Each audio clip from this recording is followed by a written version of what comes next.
Bonjour, je suis Papinou et je vais te raconter l'histoire du petit chaperon rouge.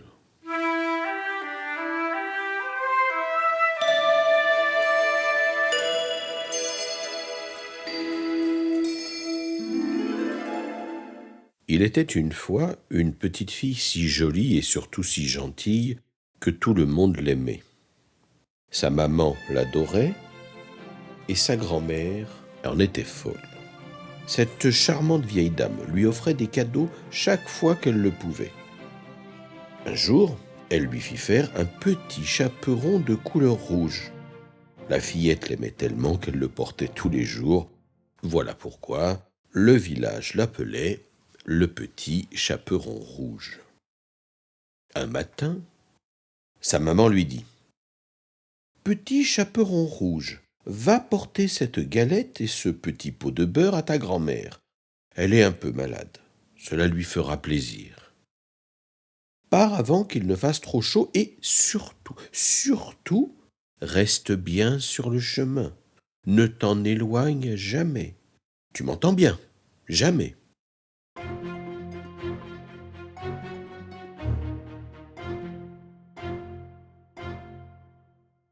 Le petit chaperon rouge promit et aussitôt partit. La grand-mère habitait une petite maison assez éloignée, tout là-bas, de l'autre côté de la forêt. Le petit chaperon rouge marchait tranquillement sur le chemin. Elle admirait les rayons du soleil qui dansaient entre les arbres et faisaient resplendir les couleurs vives des fleurs sur l'herbe sombre. Il est encore très tôt, j'ai bien le temps de cueillir des fleurs pour ma grand-mère. Elle les aime tant. Elle voulut choisir les plus fraîches, les plus éclatantes. Chaque fois qu'elle en cueillait une autre, plus belle, l'attirait un peu plus loin. Puis une autre, et encore une autre. Et ainsi, sans s'en rendre compte, elle s'éloigna du chemin et s'enfonça de plus en plus profondément dans la forêt. Soudain, une grosse bête apparut devant elle. Mais elle n'en fut pas effrayée, car elle ne savait rien de sa férocité et ignorait que ce grand loup gris était craint et recherché par tous les chasseurs du pays. Le loup demanda poliment et en souriant de toutes ses dents : « Où vas-tu donc de si bonne heure, adorable petit chaperon rouge ?» La petite fille trouva cette bête bien aimable et répondit : « Je vais voir ma grand-mère qui est un peu souffrante. »« Oh, comme c'est gentil. Et elle habite loin ? » « De l'autre côté de la forêt. C'est la petite maison, sous les 3 grands peupliers. » La bête avait faim. Une faim de loup, bien sûr. Tout en parlant à l'enfant, l'animal se demanda comment parvenir à la manger après la grand-mère. Comme elle a l'air tendre et délicieuse, cette petite. J'en ferai bien mon dessert. Soudain, les yeux du loup se mirent à briller d'un étrange éclat. Alors il dit : « Et si on s'amusait ? Que dirais-tu d'une course ? » ?»« Ah oui ? » fit le petit chaperon rouge ravi. « Préfères-tu prendre le chemin des bûcherons ou celui des champignons ? » ?»« Oh, celui des bûcherons !» répondit immédiatement l'enfant. Ce chemin était au moins 4 fois plus court que l'autre. « Très bien. Alors, je prends celui des champignons, » dit le loup, en partant aussitôt. La petite fille était certaine de gagner, alors elle prit tout son temps pour écouter les oiseaux, jouer avec les papillons, se griser du parfum des fleurs. Elle flânait, elle traînait, et finit par oublier complètement les conseils de sa maman.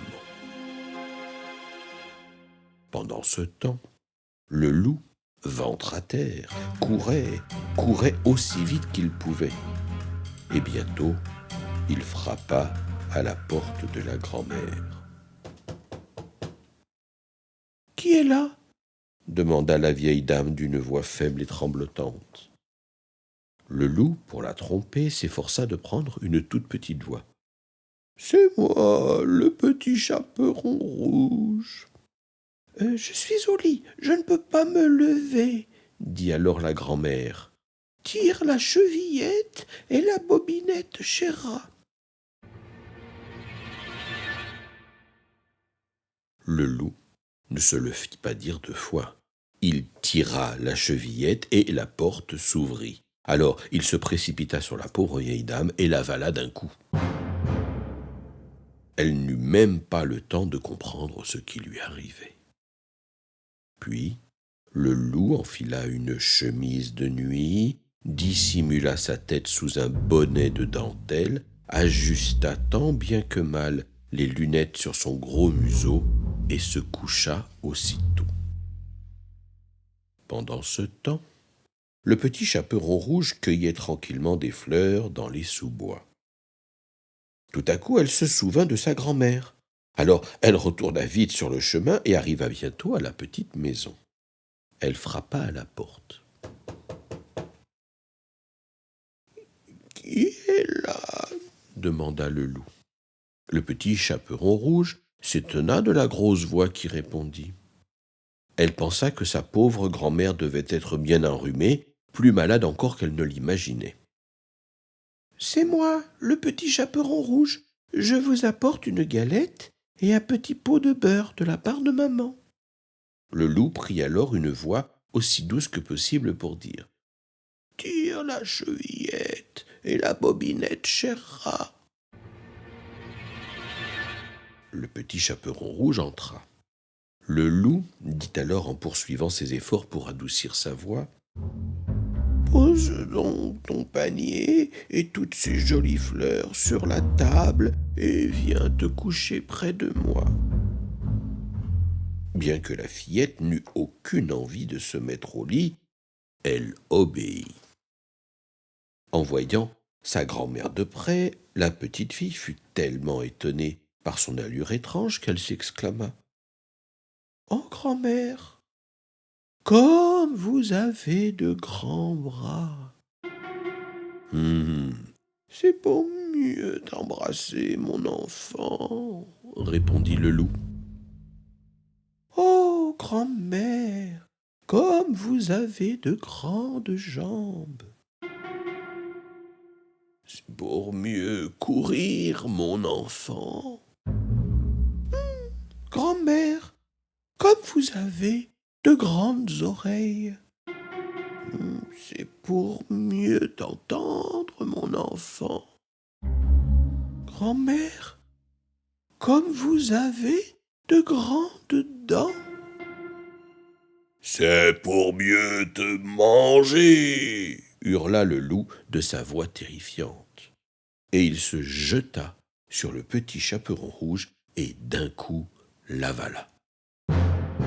Cette fois, le loup n'avait plus faim du tout. Mais il se sentit soudain si fatigué qu'il se demanda s'il n'avait pas été un peu trop gourmand en mangeant aussi la petite. Il se coucha et sombra immédiatement dans le plus profond des sommeils.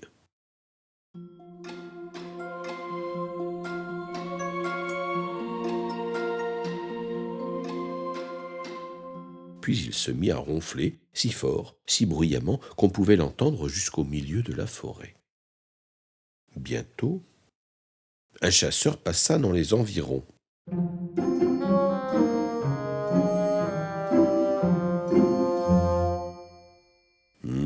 Ce n'est tout de même pas la vieille dame qui peut ronfler de cette façon, se demanda-t-il en s'arrêtant. Ou alors, il faut qu'elle soit bien malade. Il entra dans la chambre et horreur! Que vit-il? Le loup dormait dans le lit. Sa gueule était grande ouverte et son ventre énorme. « Ah, vieille canaille, te voilà enfin depuis le temps qu'on cherche à t'attraper. Le village entier te court après. » Le chasseur prit son fusil pour tuer le loup quand, soudain, il se ravisa. Mais où est la bonne grand-mère? Et si le loup l'avait dévoré? Il était peut-être encore temps de sauver la vieille femme. Vite! Le chasseur posa son fusil, prit une paire de ciseaux et ouvrit le ventre de l'animal. Le loup était si profondément endormi qu'il ne se réveilla même pas. À l'intérieur, quelque chose de rouge se mit à bouger. Encore quelques coups de ciseaux et la petite fille bondit hors du ventre du loup en s'écriant « Oh, quelle peur j'ai eue! Et comme il faisait noir là-dedans !» Peu de temps après, la grand-mère, encore tout étourdie, sortit à son tour du ventre de la bête. Quelle chance que le loup ait été si vorace! Il les avait avalées toutes les deux sans les croquer. Alors, le chasseur et le petit chaperon rouge remplirent le ventre de grosses pierres, et la grand-mère eut vite fait de le recoudre. Lorsque le loup se réveilla, il ne se sentit pas bien, mais pas bien du tout. Et il avait très, très soif. En titubant, il alla boire à la rivière, mais entraîné par son ventre lourd, il tomba dans l'eau et se noya. Ensuite, la grand-mère et la fillette partagèrent la galette avec le chasseur qui les avait sauvés. Et depuis ce jour-là, le petit chaperon rouge se jura bien de ne plus jamais s'éloigner du chemin de la forêt. Et quand sa maman lui donnait de bons conseils, elle les écoutait.